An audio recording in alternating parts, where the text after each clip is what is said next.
Hi, welcome to Conversations with Great Authors. I'm Sin, and I'm here with John Harrison and Kim Nagy to discuss their book, Skylar's Great Adventure. Welcome. Well, it's great to be back. Thank you for having us back, and we've been looking forward to this. So, how did this project all begin?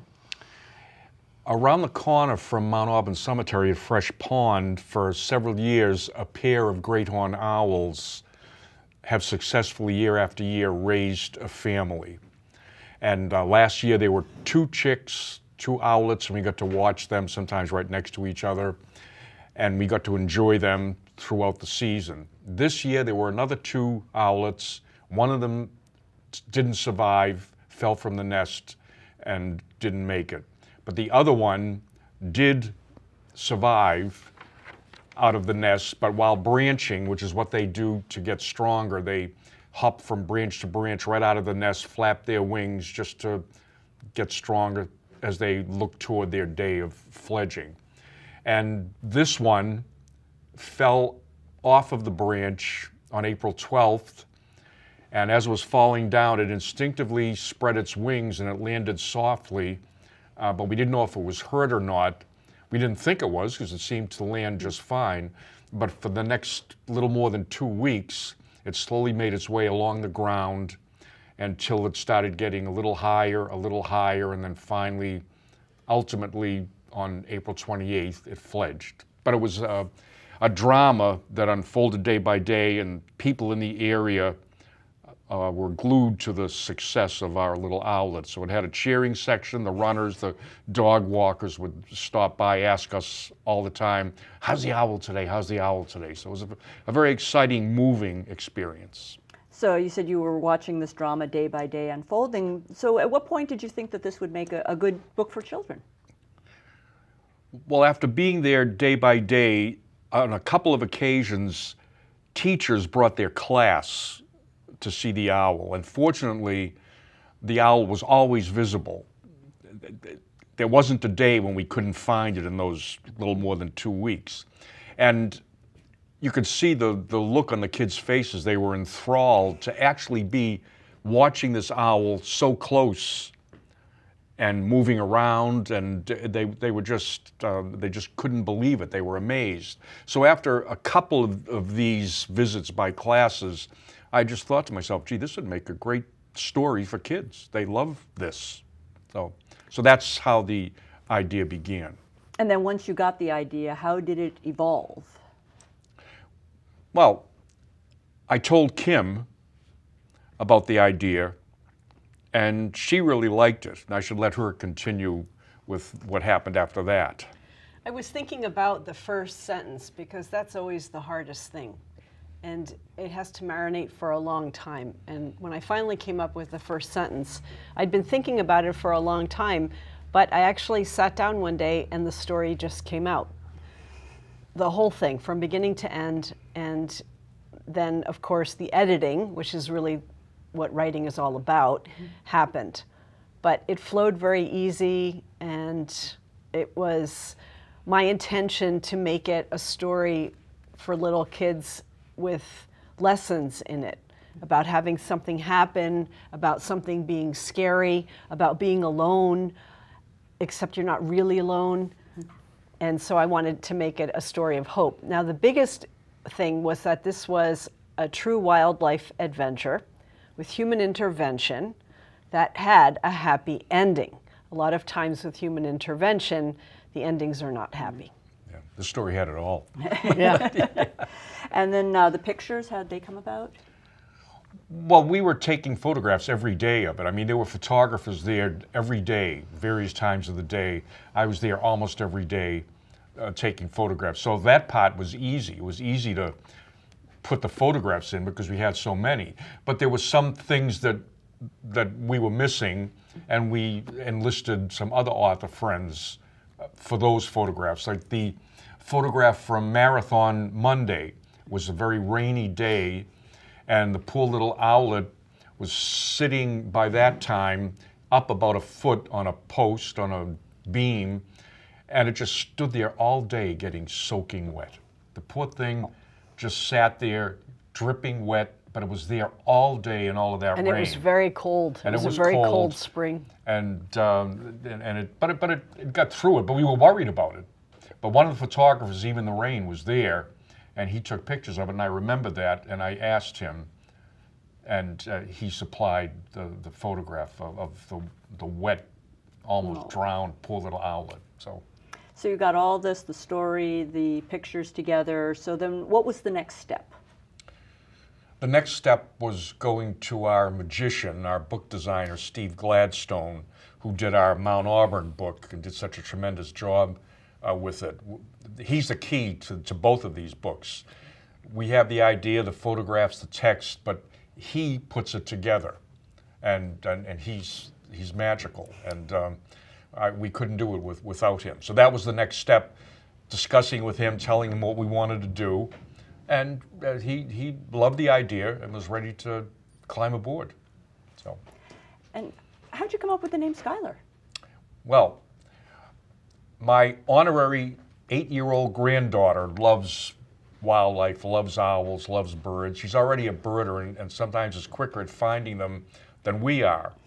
And I said to her, name the owl for us. And I looked at her, and after about 10 seconds, she put her finger in the air and said, I like Skylar.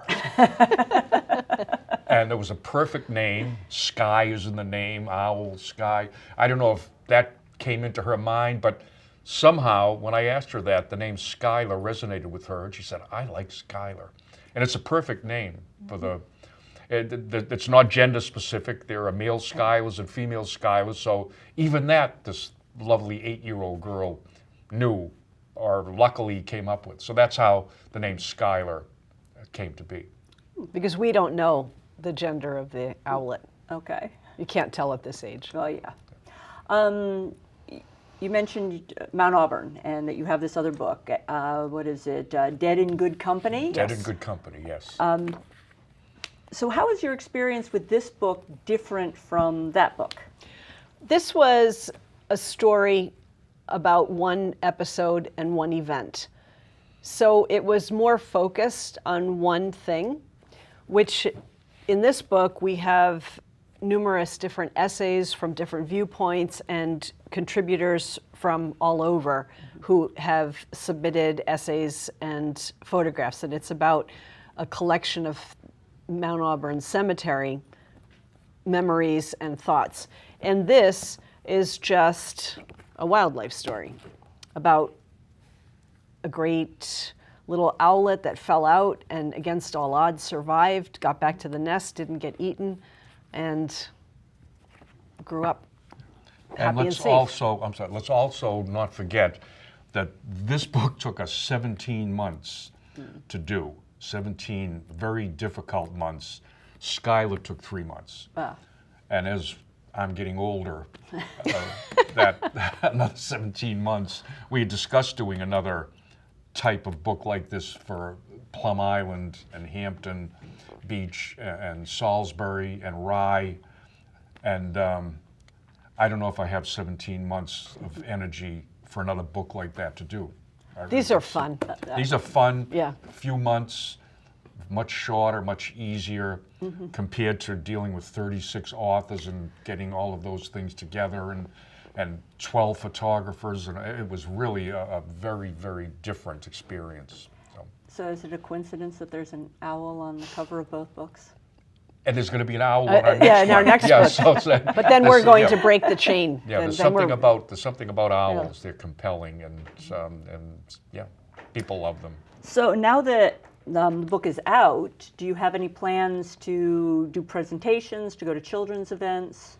Oh, absolutely. We actually had a library event last night. We're also going to camera clubs, but we're going to be working with the Cambridge Park Rangers, and we're going to give a presentation in February, and then we're going to Maine to speak to 8-year-olds, third grade children.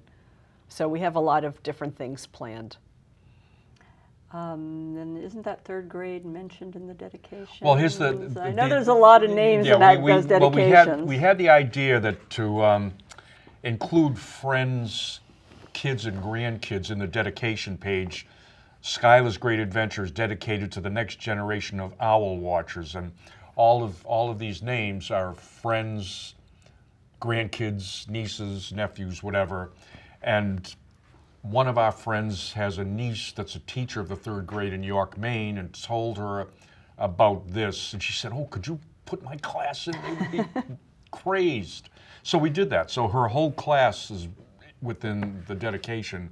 And she invited us up to give a presentation to the kids on Class Day, or whatever they call it, in March 27th in York, Maine. So we're going to go up to that school and do that, which will be a lot of fun. It'll be great talking to the class that has their name in the book. So we're looking forward to that. Oh, Yes. sounds great. So you've mentioned that you have another book coming out also Yes. about owls. Can you Yes. tell me about that? That one is going to be about a snowy owl, and that one is going to be called Star Guy's Great Adventure. And John named the owl because there was an especially charismatic owl, I know that sounds funny, at Salisbury Beach, and he flew around an awful lot. It was an amazing owl, and so John decided to call him Star Guy because he was such a performer. So that will be Star Guy's Great Adventure. Great. And where can people find your books? Right now, we're on Amazon, and we are going to be in local bookstores and Audubon centers very shortly. Yeah, the book only came out about a month ago, Right. so it takes a little time to get them into stores and to do all But of right that. now, we're But on Amazon. And do you have a website, Facebook, any We of have that? a Facebook, Dead in Good Company, all one word. Like this, Yeah. no spaces. No spaces, however, yes. Great. Well, thank you, John and Kim, and I'm sure everyone is going to be as excited to read your book as I was until like an hour ago when I actually did get to read it. Skylar's Great Adventure, available on Amazon, and for more in-depth stories, there's your first book, Dead in Good Company. Also on Amazon. Also and, on Also on Amazon. and in local bookstores and Mass Audubon. Well, thank you very much, and thank you all for joining us for Conversations with Great Authors. Hope to see you next time.